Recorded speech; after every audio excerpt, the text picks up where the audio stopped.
I will never forget the moment my entire life started to fall apart. The next, I heard a surgeon whisper two words that changed everything. My name is Ethan Parker. Until a few weeks ago, I thought I knew exactly who I was. I was never the type to chase mysteries. If something broke, you fixed it. If you worked hard enough, eventually life rewarded you. The surgery itself was nothing serious. Friends joked about it. My wife assured me I would be home in a day or two. The bright operating room lights stretched into strange shapes above me. But suddenly everything stopped. The surgeon froze. Then I heard him breathing harder. He never answered. I felt a gloved finger trace the outline of the birthmark on my left hip. To me, it was nothing special. No.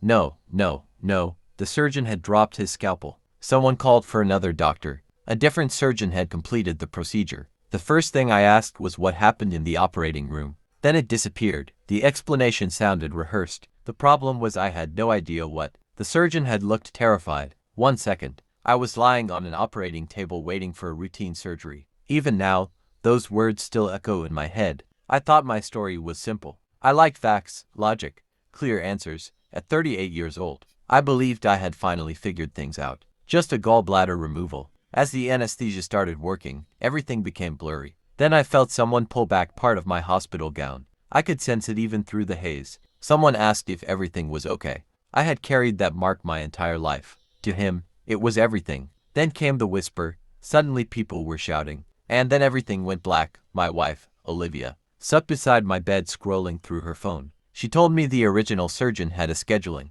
issue and another doctor took over. After I returned home, I could not stop thinking about it. It's you, at least.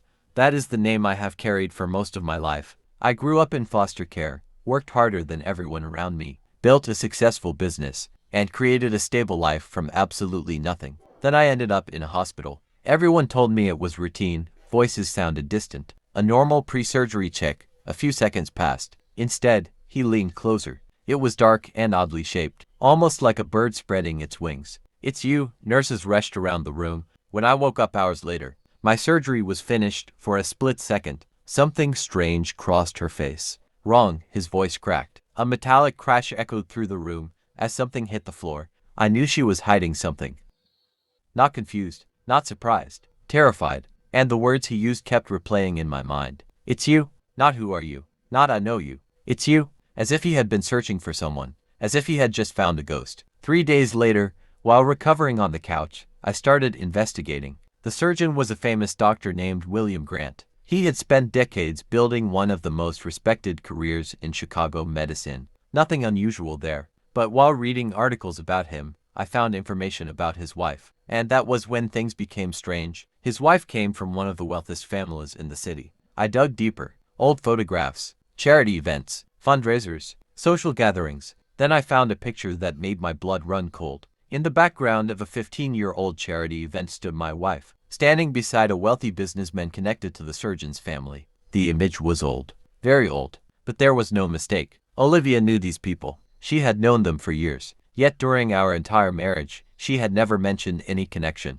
Not once. Suddenly dozens of memories came rushing back. The way she avoided discussing her childhood, the vague stories about relatives, the uncomfortable silence whenever family history came up. At first I told myself it was probably a coincidence. Then I remembered the look on her face in the hospital, the carefully controlled expression, the lie. For the first time, I began questioning everything. Who was I really? Why had that surgeon reacted so strongly to my birthmark? Why did my wife seem connected to people she claimed not to know? And most importantly, what secret had everyone been hiding from me? Growing up, I never knew my biological parents. A kind couple took me in when I was very young. They loved me and gave me a home, but they never knew where I had originally come from. By 19, both of them were gone. Any chance of learning the truth about my past disappeared with them, or at least, that is what I thought. Now I was starting to believe my past had never disappeared at all. Someone had simply buried it, and they had done a very good job. The more I thought about it,